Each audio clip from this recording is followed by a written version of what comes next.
other day I was thinking on leadership, and it took me back to where we are coming from. And growing up in Africa and in the Republic of Zambia, I went back to the late 1980s and early 1990s when multi-party system was introduced. And our current president at that time, Dr. Kenneth Kaunda, I got to realize something that in Africa, whenever there is change of leadership, there's some kind of resistance that takes place. I don't know if it's common to your case. I bring out political leadership to be more prominent because at least everybody knows that politicians are in leadership. So Dr. Kenneth Kaunda had to introduce the general elections in 1991, and then he lost to President Chiluba. Then Dr. President Chiluba became president, but Dr. Kenneth Kaunda at that time, when he was introducing multi-party system, I also recall that it was like as if he really was not ready to give up power, despite that he had been in office for 27 years as the head of state. So at that time, when Dr. Chiluba came in, he began with this multi-party movement for multi-party democracy, as it was called, the MMD. And yes, he did his part. He was there for 10 years. And I remember that time being a young person running a youth movement in particularly 2001. Dr. Chiluba also, it was his time that he had to finish his term. He had been in power for 10 years. I also noticed that there was a bid, if I could recall, which was called a third term, where he wanted to go for a third term. Now, it was defeated because the majority spoke out, and definitely the man had done his part. It was time to give up, to give in to somebody else. And I also discovered something that it's not only in Zambia. I've watched the recent pressure that mounted on the Republic of Zimbabwe, where we had President Robert Mugabe, His Excellency, when he had been in power for over 37 years, and it was time for him to quit earlier than that. But then it was like he was holding on to power until there was a military pressure, and there was this pressure, and there was the other pressure, and then he gave up power. Now, it's not only in Zimbabwe, it's not only in Zambia. We have seen this in different countries. We have seen this in Sudan. We have seen in Libya, where we had President Colonel Gaddafi, where he was leader for so many years as well, almost 40 years. And it was also the same kind of a situation until he was killed.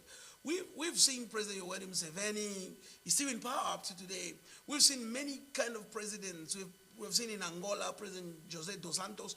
These guys, they stick onto power for a long time. They stick into leadership for a long time. And I was thinking, what is the main reason? Is it because they are greedy? Is it because they are rigid? Is it because they don't want to give up power? And I found the answer that no, it's not like that. I may be wrong if I think like that. Or is it because power is sweet?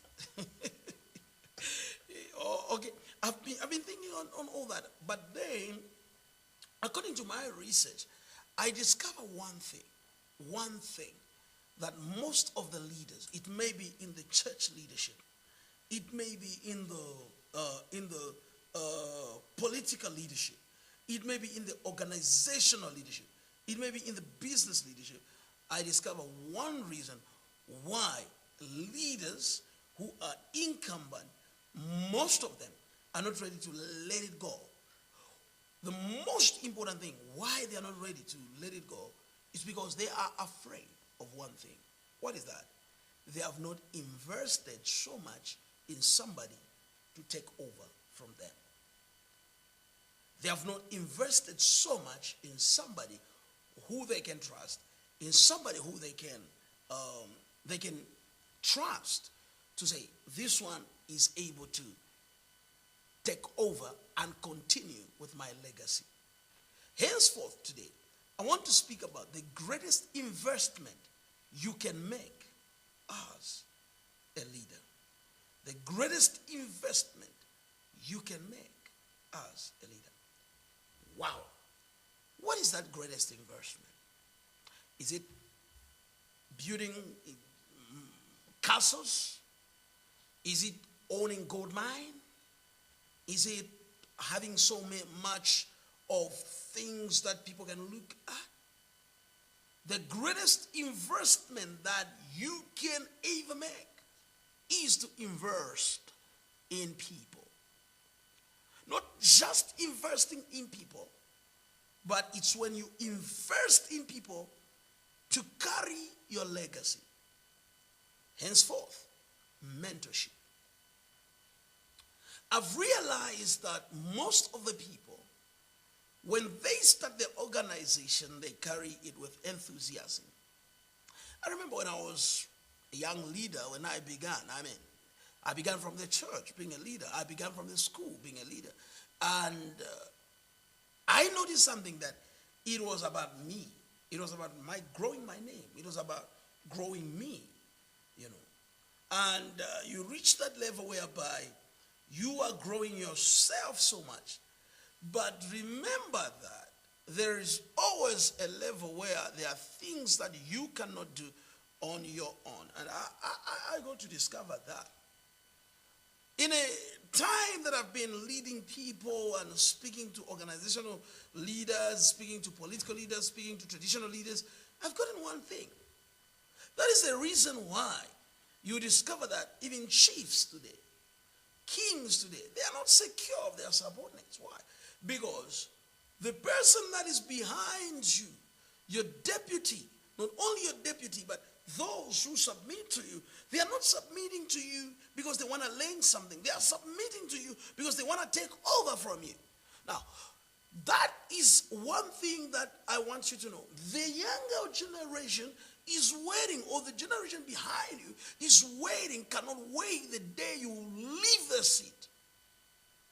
And then you are not safe on the guys behind you. So they are looking and they cannot wait to grab onto power.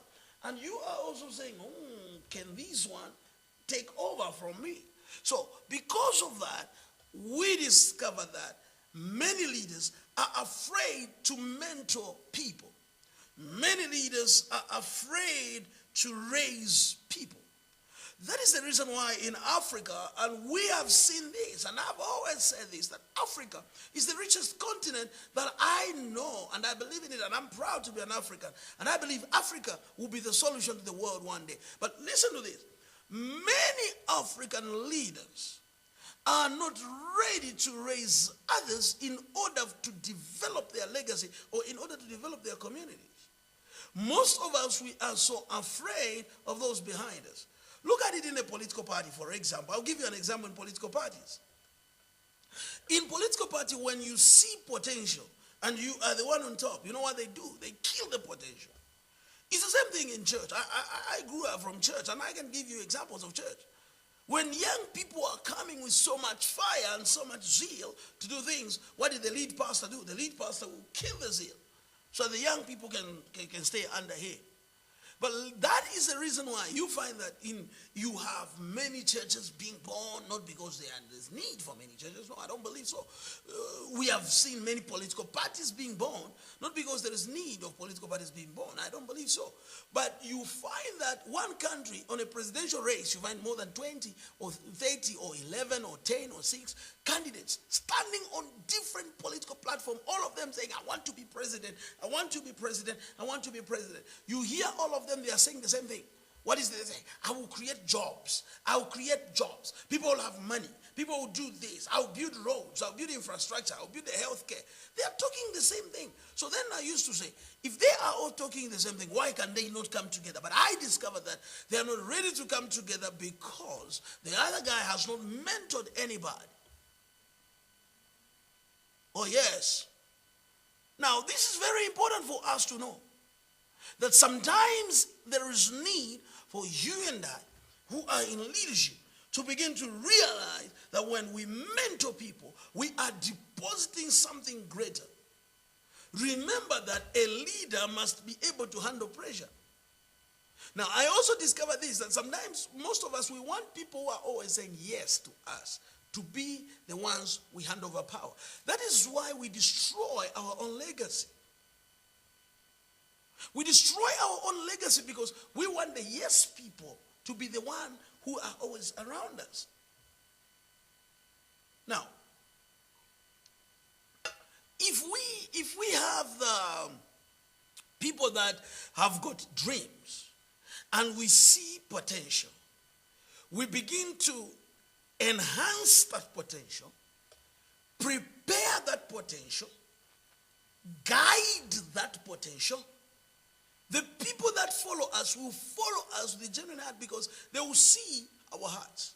Then when you want to step out, you will be comfortable definitely because you know that the person that is coming after you has got a great DNA and that DNA is your DNA.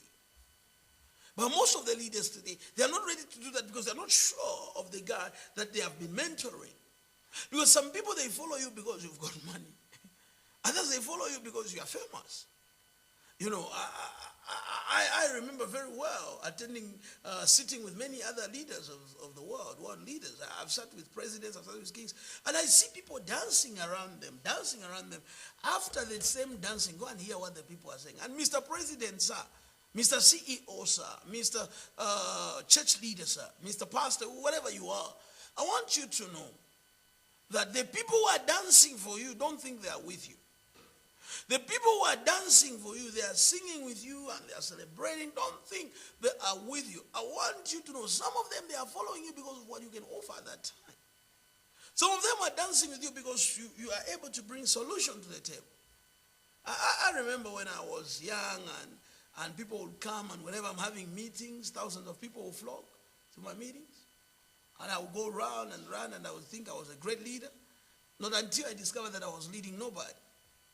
How did I discover I was leading nobody? When I looked behind me, I saw there's nobody who can carry my legacy. There's nobody who can carry my DNA. Until I had to drop. I had to drop myself and say, no. It's not in groups. It's not in multitudes of people. It's in a few. I was watching the other day, and I was looking. I would give an example of the Republic, the Sovereign Republic of Kenya, and my good friend, the President of Kenya, President Uhuru Kenyatta. As I was watching his inauguration for his second term, I was looking at how Uhuru Kenyatta was positioning himself. Now, before that, I had met with the Deputy President of Kenya, Mr. William Ruto, who also speaks like Kenyatta. He's an orator like Kenyatta. Kenyatta is an orator as well.